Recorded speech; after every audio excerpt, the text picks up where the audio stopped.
feel like giving up sometimes. We all go through times where we feel like God is 1,000,000 miles away, but we don't have any idea what He's doing. When we're tired, when we're weary, when we think we just can't go on. Most people are afraid to set great dreams and set big goals because of the fear of failure. There's something much worse than failure. It is the fear of failure. I want to remind you that failure is not final, it's formative. It is part of the process. It's part of the journey. Your failure matters as much as your success. How do you think you're going to grow if you don't ever fail? Yet some of you have failed and you have decided, well, guess what? I'm a failure. No, failure is an event. It is never a person. I need you to make up in your mind that the only way you can lose is if you quit. I just need you to keep going. First, you cannot give up. When you enter into your long season, you've got to give it all you've got. When people go into a season of struggle, the first thing that they want to do is take a sabbatical.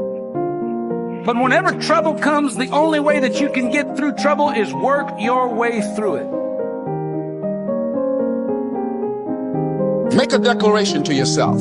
Declare all-out war that you're going to get out of this rut. I suggest to you that if you are facing a challenge, don't stop. Stay busy. Work your plan. Don't confuse movement with progress. In order to achieve your goals, you must apply discipline, which you have already done, and consistency every day. You have to work at it. Every day. You have to plan. Every day. You've heard the saying, we don't plan to fail. We fail to plan. Hard work works. Working really hard is what successful people do.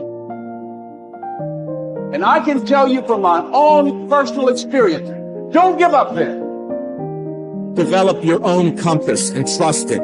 Take risks. Dare to fail. Remember, the first person through the wall always gets one.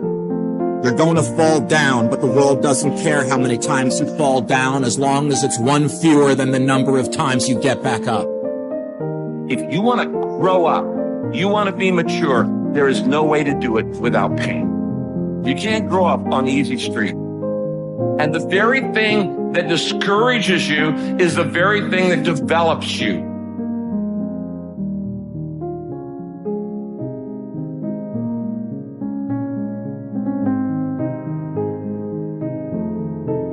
Make one room in your house as beautiful as possible. That's what I'm writing about now. I talked a lot about the necessity of cleaning your room, which is, in some sense a foolish piece of advice because it seems so obvious, but it's not obvious at all. And you'll find if you try it, especially if you're in a household that's not very functional, that you'll encounter obstacles that you couldn't imagine existed while you're trying to put your life in order. And you can take your surroundings beyond order and move towards beauty, and that's unbelievably useful because, well, beauty calls people to their higher being, I would say, and to make friends with beauty is to introduce yourself very carefully to one of the mysteries of life that make it worth living. Now, we teach things that are generally not taught in school, as I already have said, but I want to talk about another little factor. 90% of the visits to medical doctors are directly or indirectly related to stress. 90%. My stress level, and I face as many deadlines as anybody you know. It's always a book production, a class I'm teaching, a seminar I'm presenting, and each one of them requires time and concentration. Example, how many of you feel like I've made this talk before? Can I see your hand, please? Several hundred times. I made it yesterday. You know what I did between yesterday and today? I spent over 6 hours getting ready for today. You see, I think it would be arrogant if I thought I could stand up and spit it out just because I did it yesterday or hundreds of times. That's arrogance. When when you respond to life instead of react to it. React is negative. You get sick, go to the doctor. She gives you a prescription, says, see me tomorrow. You walk in the next day, she said, uh-oh, it's not working. We have to change the prescription. You get a little nervous. But if she smiled and said, hey, it's working. And so she's just responded, and you feel better because now you see some real hope in order to get ahead in life. Make friends with people who want the best for you. And that's a meditation on my own childhood and adolescence to some degree. I had friends who wanted the best for me and friends who didn't. And, they were friends who, some of them were aiming up and some of them were aiming down. And if you have a friend that's aiming down and you do something that's aiming up, then they're generally not that happy about it. They try to top your accomplishment with one of their own, hypothetical or real, or put down what you're doing, or offer you a cigarette if you're trying to quit and you've kind of done that successfully, or a drink if you've been drinking too much and are trying to stop being an alcoholic, or they're cynical and bitter and devoted towards no good. And sometimes that's family members too. And sometimes it's even part of you, But this chapter is an injunction to people, is like you have an ethical responsibility to take care of yourself, you have an ethical responsibility to surround yourself with people who have the courage and faith and wisdom to wish you well when you've done something good, and to stop you when you're doing something destructive.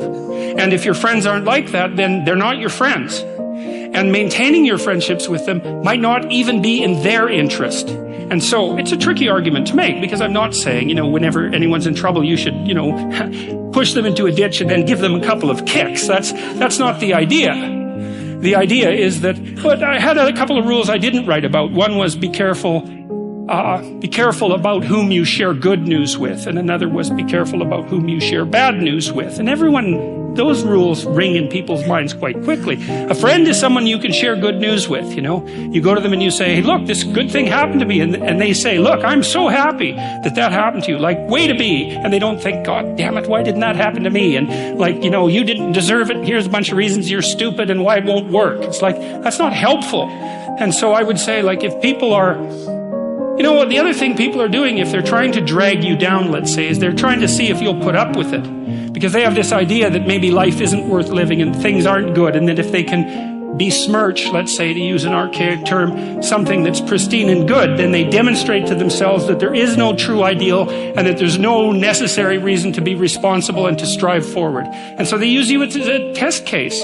I'll just push you down into the low lobster bin and see how you respond. And if you put up with it, then yeah, my cynicism is fully justified. If you take people and you expose them voluntarily to things that they are avoiding and are afraid of, that they know they need to overcome in order to meet their goals, their self-defined goals. If you can teach people to stand up in the face of the things they're afraid of, they get stronger. And you don't know what the upper limits to that are, because you might ask yourself, if for 10 years, if you didn't avoid doing what you knew you needed to do, by your own definitions, right, within the value structure that you've created, to the degree that you've done that, what would you be like?